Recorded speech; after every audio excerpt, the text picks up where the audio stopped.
سرسبز اس گلزار کے یہ پھول یہ عطار کے، مردہ دلوں کو دے جلا، ہادی ہے طلبگار کے، طلبگار کے۔ الحمدللہ رب العالمین والصلاة والسلام علی خاتم النبیین اما بعد فاعوذ باللہ من الشیطان الرجیم بسم اللہ الرحمن الرحیم صلاة والسلام علیک یا رسول اللہ وعلی آلک واصحابک یا حبیب اللہ۔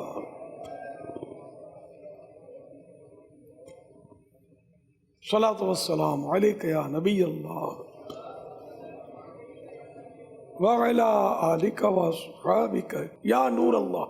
رسالہ زیاد علیہ السلام پیج نمبر 14 سے فرمان حضرت سیدنا مولا علی کرم اللہ تعالی وجہہ الکریم ہے، ہر شخص کی دعا پردے میں ہوتی ہے، یہاں تک کہ محمد و آل محمد صلی اللہ علیہ وآلہ وسلم پر درود پاک پڑھے۔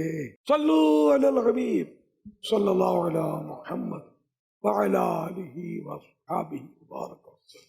امیر علیہ سنت سے سوال ہے کہ عموماً کچھ لوگ کسی کو بول دیتے ہیں کہ آپ گدھے کے گدھے ہی ہیں، یا بیوقوف کے بچے، یا اس قسم کا کہہ دینا، تو اس میں یہ بتا دیں کہ بھی کیا اب بعد میں احساس ہوا کہ میں نے اس کے ساتھ زیادتی کی ہے یا کچھ کہہ دیا اس کو، اس سے پھر معافی مانگیں گے؟ اگر اس سے معافی مانگیں گے تو کیا اس کے والد سے بھی معافی مانگیں گے؟ اللہ اکبر، اللہ پاک عافیت نصیب فرمائے۔ بیوقوف کے بچے اور گدھے، گدھے کے گدھے ہو تم، گدھے کے گدھے ہو، گدھے کے گدھے ہو، یہ مسلمان کی توہین کے الفاظ اور گالیاں ہیں، اور گناہ گار ہوگا توبہ بھی کرے، اور جس کو گالی دی اس سے معافی بھی مانگے، اس کی دل آزاری بھی ہوئی۔ اب باپ کا جہاں تک تعلق ہے، تو اب جیسے بیوقوف کی اولاد، یہ تو اگر باپ سن لیتا ہے یا باپ کو پتہ چل جاتا ہے تو پھر باپ سے بھی معافی مانگنی ہو، اس کی بھی دل آزاری ہوگی۔ صلو علی الحبیب صلی اللہ علی محمد۔ سوال میرا یہ ہے آپ سے کہ آپ نے، اچھا یہ بہت پازیٹیو سوال ہے، اور حدیث نعمت کے لیے آپ سے یہ سوال کر رہا ہوں کہ جانشین آپ نے اپنے شہزادے کو ہی کیوں بنایا، اور اس کی کیا وجہ تھی؟ اور کس کو بنایا؟ نہیں، آپ کی نظر میں ان سے کوئی بہتر ہے تو اپنے اس پہ غور کر لیتے ہیں۔ میرے لیے کوئی ان سے زیادہ پاورفل بہتر ہے آپ کے پاس تو نام پیش کریں، لسٹ پیش کریں، غور کریں گے۔ یار اللہ کے بندے ویسے بھی الحمدللہ یہ درس نظامی سے مشرف ہیں، مدنی ہیں، پھر ان کی معلومات بھی آپ لوگوں کے سامنے ہی ہوگی ماشاءاللہ۔ یہ سوالات جوابات، مجھے تو یہ خوش فہمی ہے کہ اللہ کرے گا تو میرے بعد یہ زندہ رہے تو مدنی مذاکرہ ویران نہیں ہوگا، یہ اللہ کرے گا سنبھال لیں گے۔ یعنی یہ ایک تو ایسا مطلب ہے کہ نسلاً تو ایک نسل تو اسی ہے کہ امید ہے مجھے اللہ ان کو زندہ سلامت رکھے کہ یہ سنبھال لیں گے اللہ کرے گا تو۔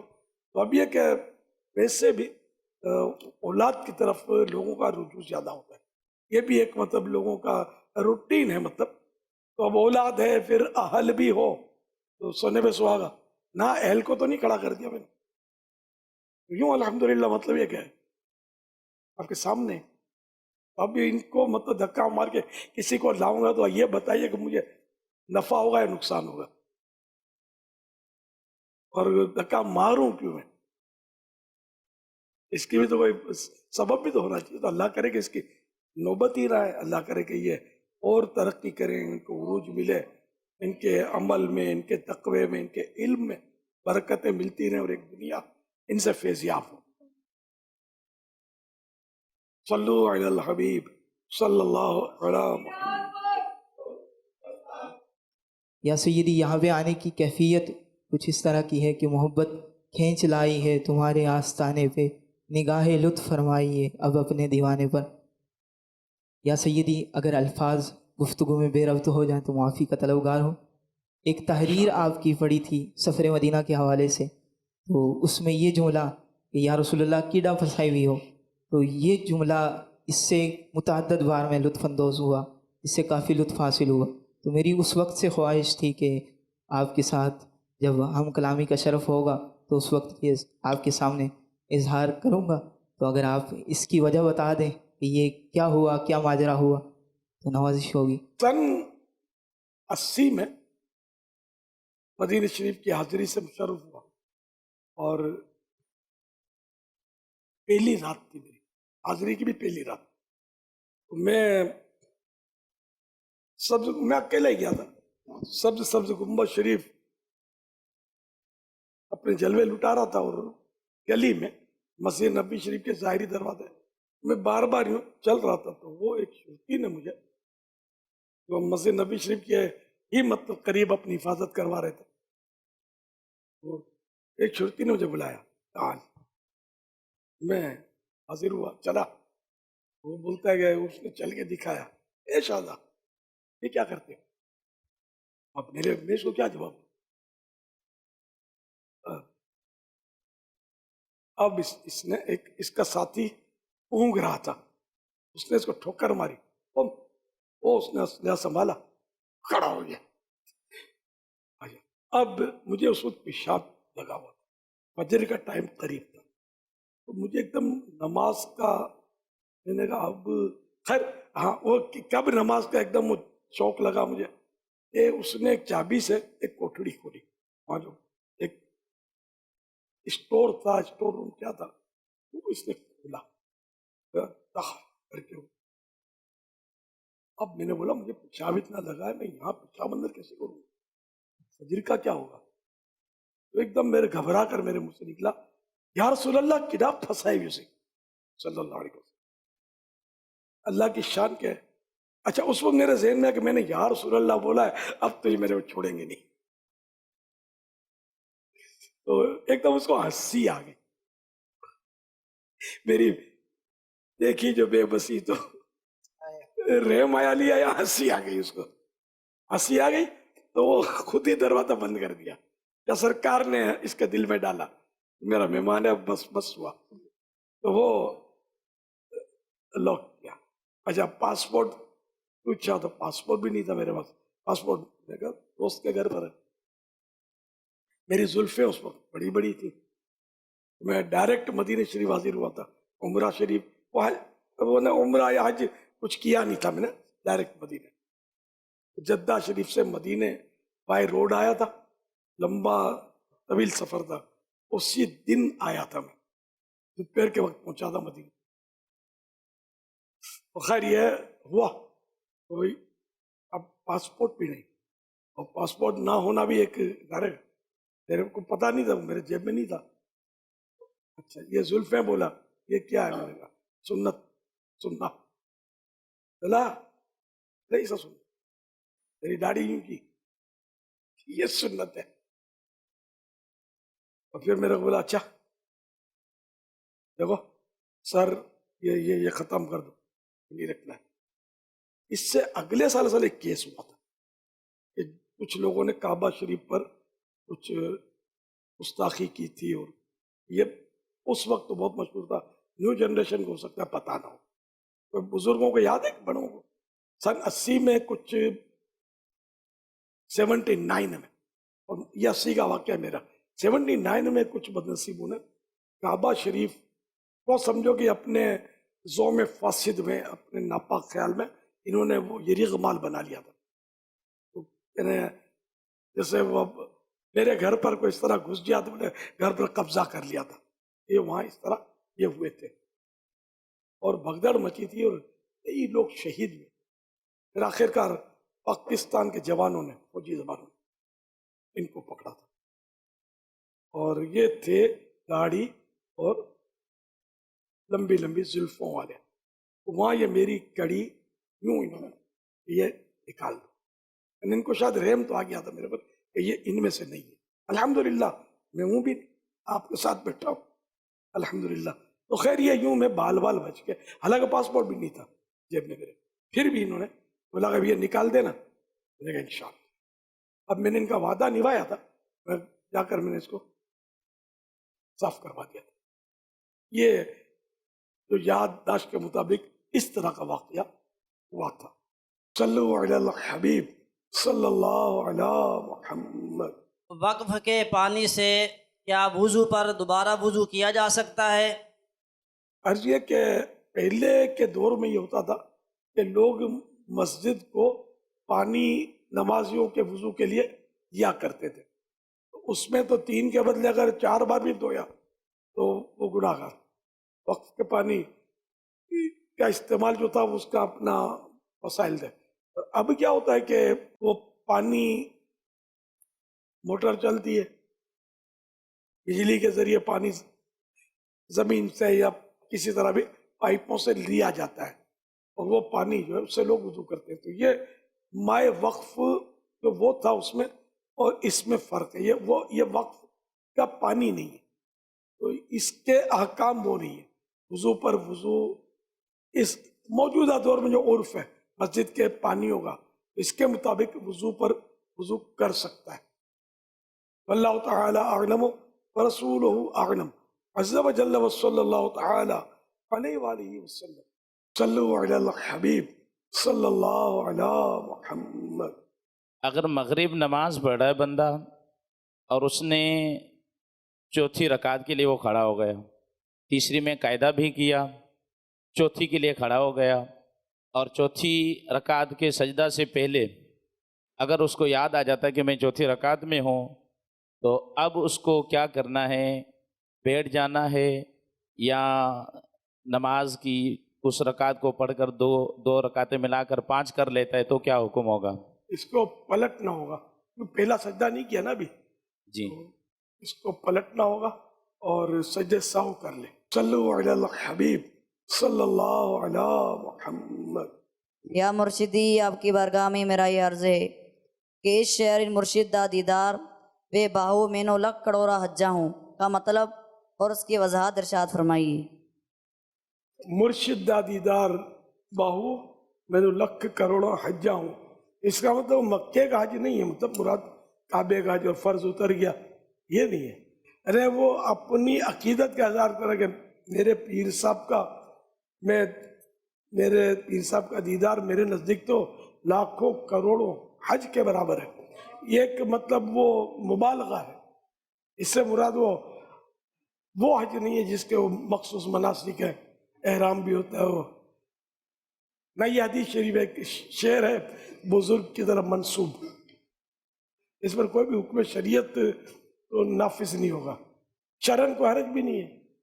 پیر کا دیدار ہے تو مطلب ایک نیکی، جبکہ وہ پیر کی عظمت دل میں ثواب کی نیت سے اگر کوئی کرتا ہے دیدار، لیکن یہ کہ وہ حج اور ہے.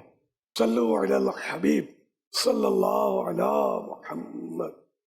میرا یہ سوال ہے، مغرب نماز کی 3 رکعتیں ہیں. اچھا، ان 3 رکعتن میں پیش امام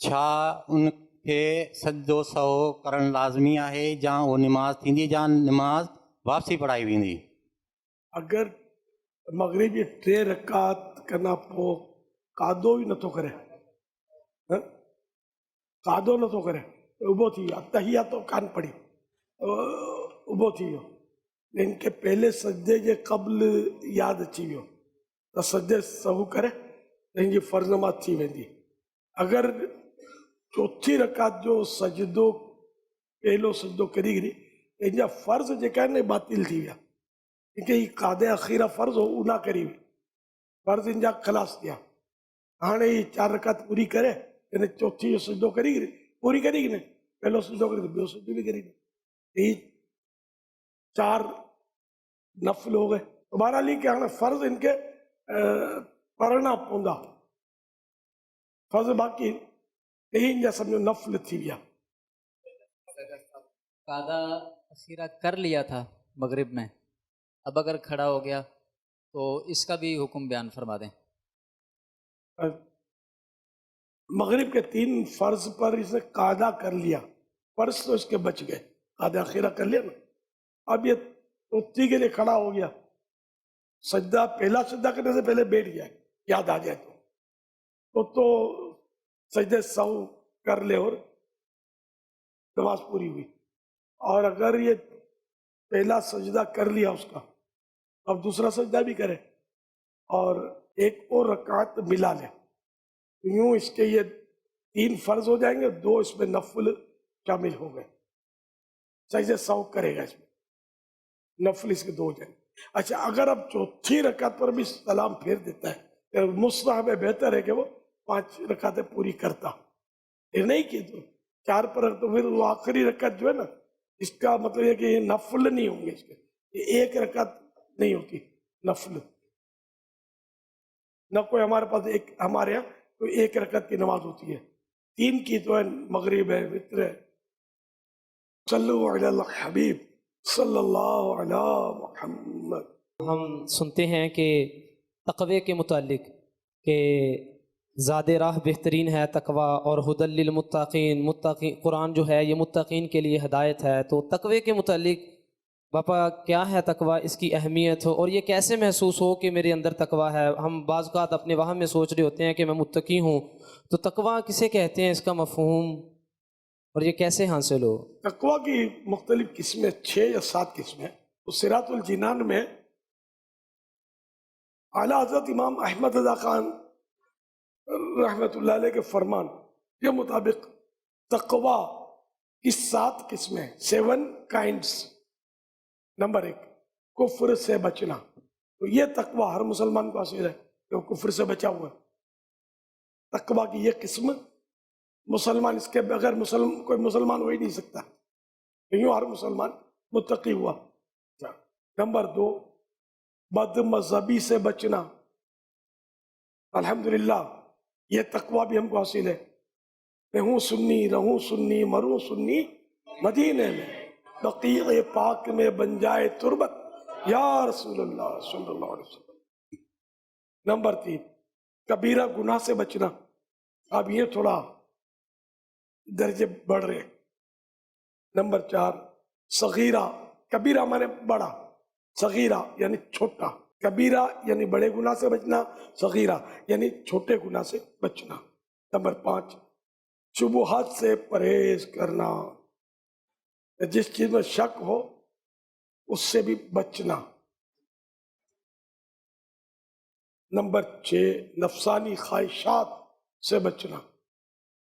نمبر 7، اللہ تعالی سے دور لے جانے والی ہر چیز کی طرف توجہ کرنے سے بچنا. اور یہ ہوگا 7. اور قرآن عظیم ان 7 مرتبوں کی طرف ہدایت دینے والا ہے. اللہ پاک ہمیں متقی و پرہیزگار بننے کی توفیق عطا فرمائے. آمین بجاہ خاتم النبی صلی اللہ تعالی علیہ وآلہ وسلم. صلو علی الحبیب صلی اللہ علی محمد.